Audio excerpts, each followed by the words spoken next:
Il se peut que vous comptiez et que la personne respire 6 fois en 1 minute. Ça, c'est un problème. Quand vous comptez, il se peut qu'elle respire 25 fois en 1 minute. Ça aussi, c'est un problème. Dans le village de Tretouk, une partie des habitants se sont réunis dans la mairie pour un cours spécial. Une formation aux premiers secours en cas de conflit. Une fois que vous sortez de la limite de 12 à 18 fois, cela nous indique qu'il y a un problème quelque part. Ça, c'est une valve, c'est un pansement thoracique avec valve. Il est composé de 2 couches. Sur une couche, il y a de la colle, et ça, c'est la couche protectrice. On jette ça et on colle sur la peau, là où il y a la blessure. Le programme de formation intensif est basé sur le protocole March. C'est un dérivé des normes de l'OTAN et adapté aux civils exposés aux conflits, aux tremblements de terre ou aux accidents majeurs. Chaque session de 2 jours apprend aux participants à maîtriser les hémorragies massives, à dégager et à sécuriser les voies respiratoires, à stabiliser la circulation, puis à traiter les traumatismes crâniens et l'hypothermie. Ces formations sont les bienvenues dans les villages frontaliers avec l'Azerbaïdjan, souvent cible des tirs azerbaïdjanais. Tretouk, la petite bourgade dans la province du Geralkunik, située à 10 km de la frontière avec l'Azerbaïdjan, ne fait pas exception. Maintenant, c'est complètement différent, les bandages, les garrots. Et puis, je ne sais plus, le dispositif respiratoire qu'on colle sur la blessure. À l'époque, on faisait les choses complètement différemment. J'ai appris beaucoup aujourd'hui. Je trouve ça positif.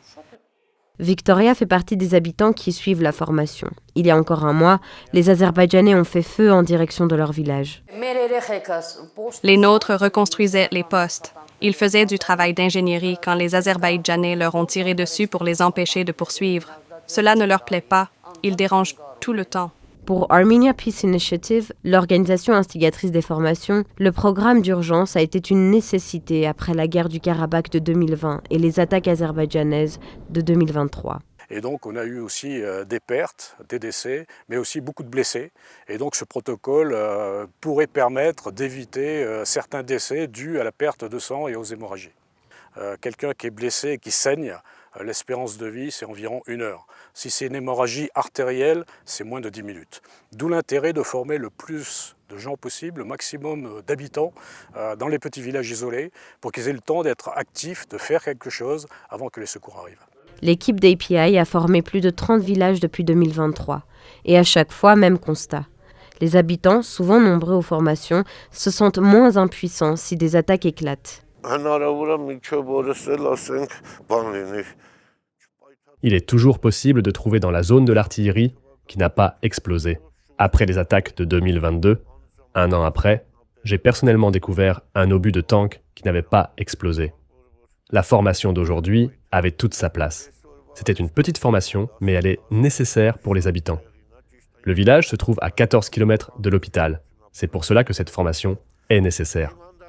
Si quelque chose se passe, les premiers gestes de secours seront assurés avant d'arriver à l'hôpital. Du haut des montagnes, les postes azerbaïdjanais surveillent le village et ses alentours. Mais les villageois, eux, ne bougeront pas. On est fatigué d'avoir peur. S'il se passe quelque chose et que je peux être utile à quelqu'un, je ferai ce qu'il faut.